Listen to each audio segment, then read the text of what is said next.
Hey, what's up, guys? My name is Javi here on Conventional Media, where we talk about wedding filmmaking, photography, and videography, and much more. Now, today, this topic is going to be how do you start a wedding business in 2021? Now, the first thing you're gonna have to do is strap on your big boy pants and make sure that you're ready to go through this volatile and this roller coaster of emotions because it's not easy. So the first thing I'm gonna say is set up a support system, whether that's yourself, learning how to journal or write and be able to express yourself, whether it's your partner, if you have a wife already, or a spouse, or a boyfriend or girlfriend, or a friend, or a mentor. You're gonna need support. When times get rough, you're gonna need to be able to let out those emotions and be able to let out the roller coasters that you're about to endure, because you're gonna find yourself that you're killing it, and then afterwards you're gonna find yourself you're just scared and everything, like what's gonna happen in my future, because it is a roller coaster. So the first thing you really need to prepare is the soil, the support system, so that you have a strong foundation at the end of the day, that whatever happens, you're gonna continue with this goal and this mindset that you want to have your own wedding business. All right, cool. Now that we have that established, let's go ahead and get to point number two. Point number two is going to be create a plan. Have a plan. Think about the venues you want to work at. Think about the type of couples you want to work with, and also think about your style. Like, how do you want to market yourself? How do you want to portray yourself? Do you want to be the brand yourself, be the image of it, or do you want to have a name for your business rather than be off of your name, so that one day you can be able to sell or market or grow bigger and it's just not depending on you? That's a very big topic to think about. One of the things I work with other photographers and videographers is that most of them are branding under their name, but that also kind of means that that branding of their name, you might be the one that have to always fulfill that work, compared to having a general name. For example, my business, Sundial Creatives, where it's more of Sundial Creatives itself. It's not really Javi. I'm the founder, I created it, but one day it grows and it blows up and I have many more creatives under me, that it's its own entity, it's its own thing, rather than it being Javier Reyes photography or videography, things like that.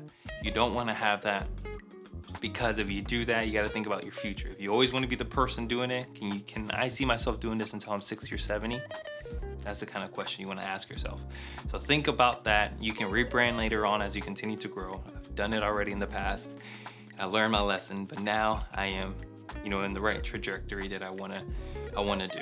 Now, the third point I want to go ahead and get to and really mention is that you need to think about the type of gear that you're going to need for your wedding films. For example, you need to put much thought. Actually, let me take this. Don't even think about the gear. The third thing you really need to do is go out and work with another videographer or photographer that you want to work with.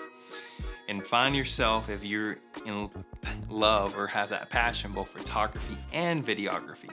The reason why I say that is because depending on the type of work that you want to do, you also got to think about the type of investment of gear that you need for these shoots, for these weddings, for these commercials or interviews, whatever you do. But specifically for weddings, you need to think about the type of gear that you're going to need. For example, the very first thing is, hey, do I just want to stick with wedding videos only and not do photography? And if you decide just to do videography only, should I invest into a cinema camera rather than a mirrorless camera? They're like, hey, I want to take photos too, but not as often, maybe more on the side. Then maybe you can pick up a different, cheaper, less expensive camera rather than picking up a Canon R5 where it has overheating problem for videography, but it takes amazing stills, but it can shoot 8K, so it entices you to buy it. Like, no, that's not a good purchase. So if you're only going to be, interested in videography, you can start out with the mirrorless cameras until you can build that clientele where it makes sense. Okay, I can now invest into a Canon C70 or a Sony FX6, into a real cinema camera where it's my workhorse and I can keep pushing it daily, for all of my events and all of my work. Then that's at that point where I'll say, hey, invest into that. If you need to start out with a mirrorless camera, just for video mainly, then I'll recommend the Sony a7S III. It's an amazing camera for an amazing value and what I can do in its image and quality and so forth on. And also the Canon R6. that's kind of one of the most underrated cameras out there currently. It's a great camera.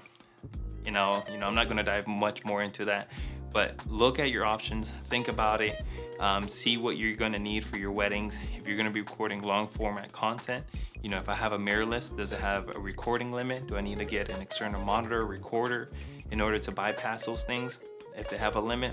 So just those are the type of things that you need to think about before you start spending all your money for gear, because if you run into that situation, you're going to have to figure out how to overcome it so that you don't have that situation arise again.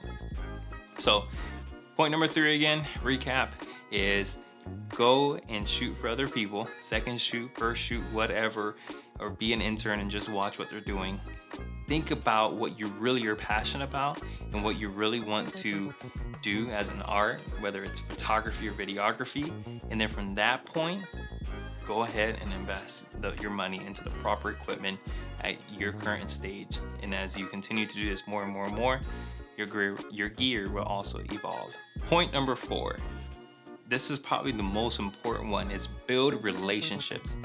Build relationships with vendors, photographers, videographers, DJs, other people within your own industry, and also your clients. Most importantly, your clients, to be honest, because if you do good work for them and you build a relationship with them, they're gonna blast you and recommend you to everybody they know when they see a post on Facebook needing for a videographer or somebody got engaged.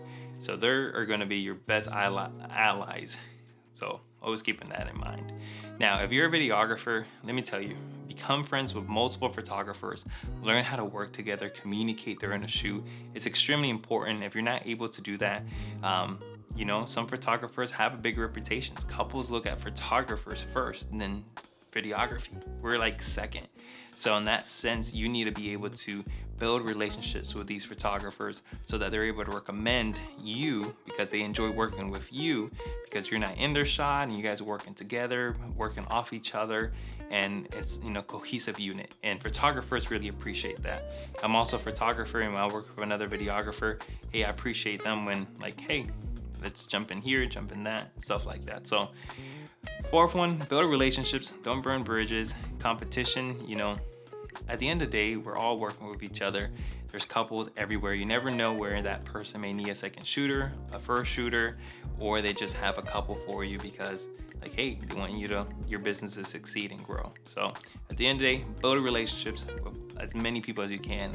And that is the most important one, because those relationships are planting seeds everywhere.